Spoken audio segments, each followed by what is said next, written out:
బ్రహ్మదేవుడికి చాలామంది మానసపుత్రులు ఉన్నారు.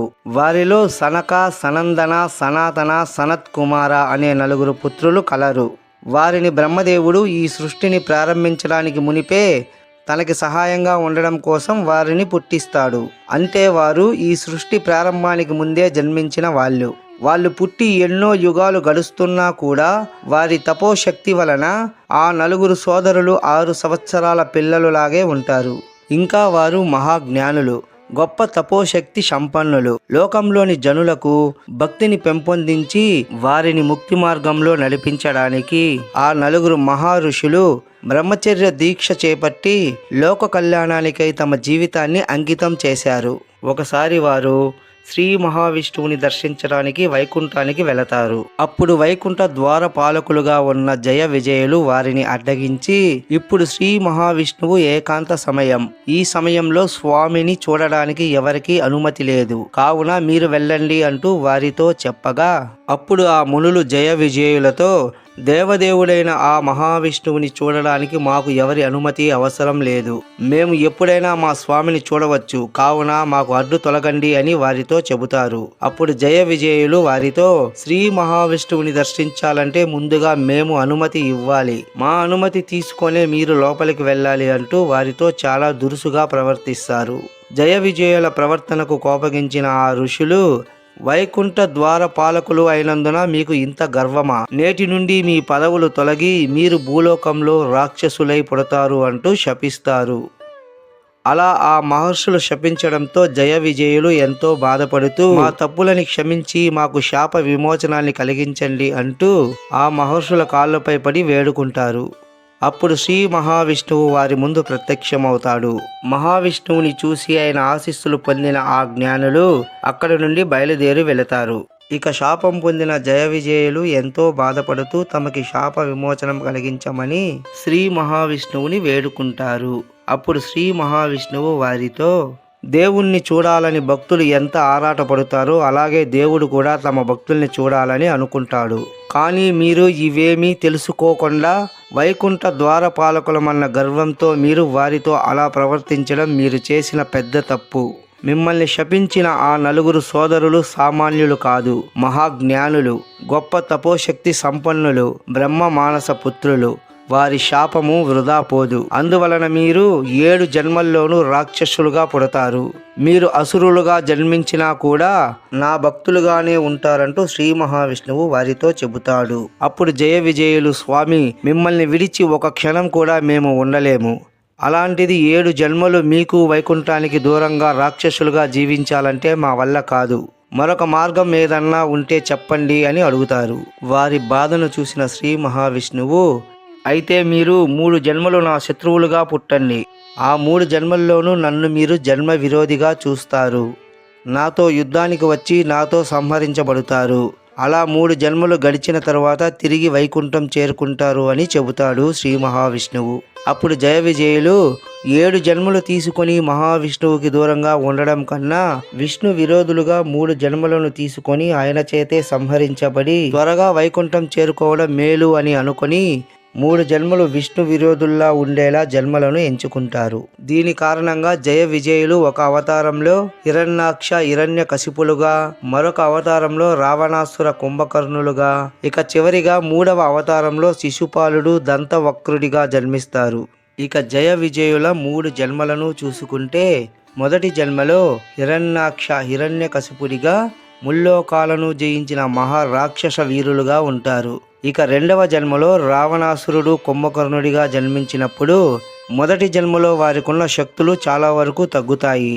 ఇక చివరిగా 3వ జన్మలో మానవ రూపాలతో దుష్ట ఆలోచనలు కలిగిన శిశుపాలుడు దంతవక్రుడిగా జన్మించినప్పుడు వాళ్ళ శక్తులు పూర్తిగా తగ్గిపోతుంది. దీనికి గల కారణం ఏమిటంటే, జయ విజయులు మహావిష్ణువు భక్తులు, నిరంతరము స్వామి సేవలో ఉండేవాళ్ళు. అందువలన విష్ణుమూర్తి అనుగ్రహంతో అలా వారు ఆ మానస పుత్రుల శాప ఫలితంగా లభించిన 3 జన్మలను త్వరగా పూర్తి చేసుకుని వైకుంఠం చేరుకుంటారు. ఇప్పుడు జయ విజయుల మొదటి జన్మ గురించి తెలుసుకుందాం. దక్ష ప్రజాపతి తన కుమార్తెల్లో కొందరిని కశ్యప మహామునికి ఇచ్చి వివాహం చేస్తాడు. ఇలా ఉండగా ఒకరోజు సాయంత్రం కశ్యప మహాముని దైవ జపం చేస్తూ ఉండగా ఆయన భార్యల్లో ఒకరైన తిది ఆయన దగ్గరకు వచ్చి, మా నాన్న దక్షుడు నాతో పాటు నా అక్క చెల్లెల్ని నీకు ఇచ్చి వివాహం చేశాడు. నీవు వారందరికీ పుత్రభాగ్యం కల్పించావు. కానీ వివాహం జరిగి ఇన్ని రోజులైనా నాకు పుత్రభాగ్యం కలుగలేదు. కావున నాకు ఇప్పుడే పుత్రభాగ్యం కల్పించు అంటూ కశ్యప మునిని నిలదీస్తుంది ఆయన భార్య తిది. అప్పుడు కశ్యప ముని, చూడు, నీకు పుత్రభాగ్యం కల్పిస్తాను, కానీ ఇప్పుడు సమయం కాదు. ఇది ప్రదోష సమయం. ఈ వేళలో రాక్షస గణాలు విషపు ప్రాణులు తిరిగే సమయం కనుక ఇంకొంత సమయం ఓపిక పట్టమని చెబుతాడు. కానీ తిది భర్త మాట అస్సలు వినదు. ఇక చేసేది లేక కశ్యప ముని తన భార్యతో ఆ ప్రదోష సమయం వేళ కలుస్తాడు.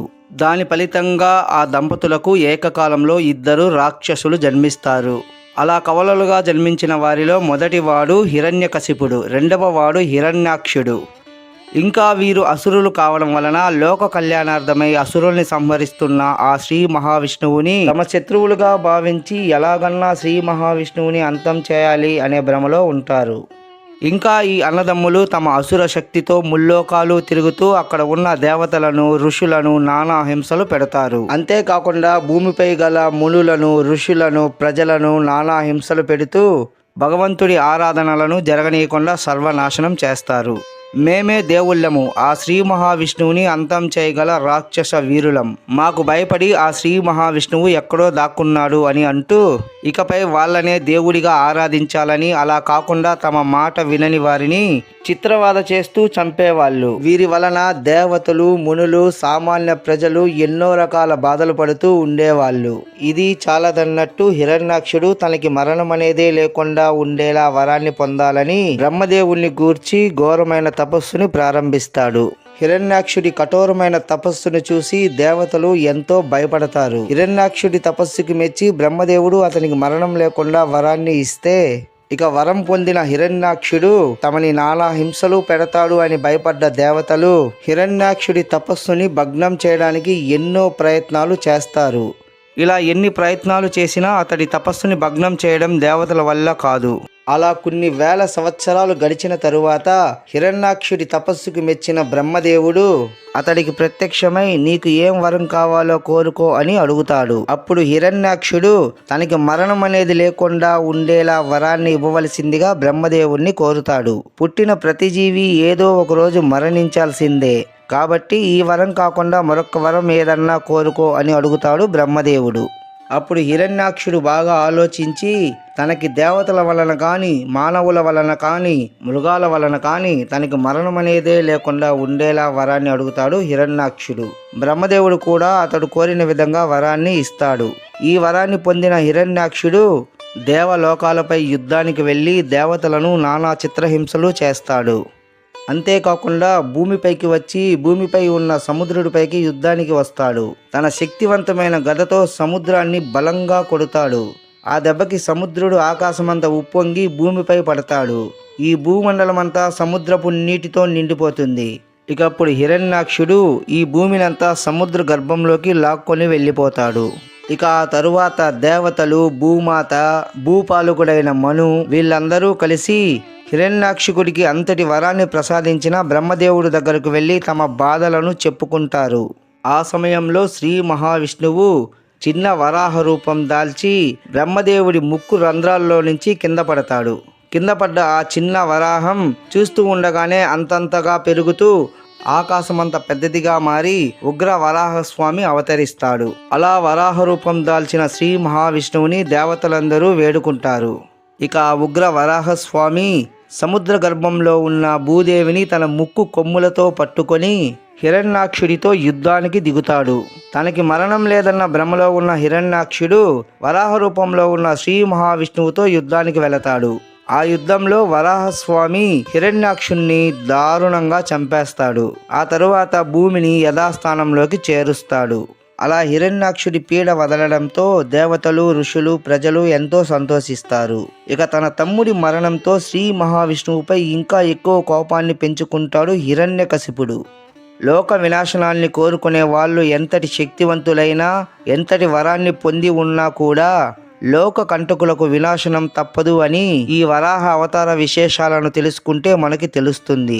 హిరణ్యాక్షుడు తనకి దేవతల వలన కానీ, జంతువుల వలన కానీ, నరుల వలన కానీ తనకు మరణం సంభవించకూడదు అనే వరాన్ని కోరుకున్నాడు కాబట్టే ఆ దేవదేవుడైన శ్రీ మహావిష్ణువు మానవ దేహంతో పంది తలతో ఉండేలా వరాహ రూపాన్ని దాల్చి ఆ అసురుణ్ణి సంహరిస్తాడు. అలా ఆ బ్రహ్మ మానస పుత్రుల శాపం వలన జయ విజయులు మొదటి జన్మలో రాక్షస సోదరులుగా జన్మించి వరాహ అవతారంలో ఒకడు అంతమయ్యాడు. ఇక మరొక వీడియోలో రెండో వాడైన హిరణ్యకశిపుణ్ణి సంహరించిన శ్రీ లక్ష్మీ నరసింహ స్వామి చరిత్రను, ఇంకా జయ విజయుల 2 జన్మలను గురించి తెలుసుకుందాం. ఈ వీడియో గురించిన మీ అభిప్రాయాలను మర్చిపోకుండా కింద కామెంట్ చేయండి. మన హిందూ ధర్మానికి సంబంధించిన ఇలాంటి ఎన్నో మంచి వీడియోల కోసం మన ఛానల్ని మర్చిపోకుండా సబ్స్క్రైబ్ చేసుకోండి. మరొక మంచి వీడియోతో మళ్ళీ మీ ముందుకు వస్తాను. అంతవరకు మీ దగ్గర నుంచి సెలవు తీసుకుంటూ మీ సుబ్బు.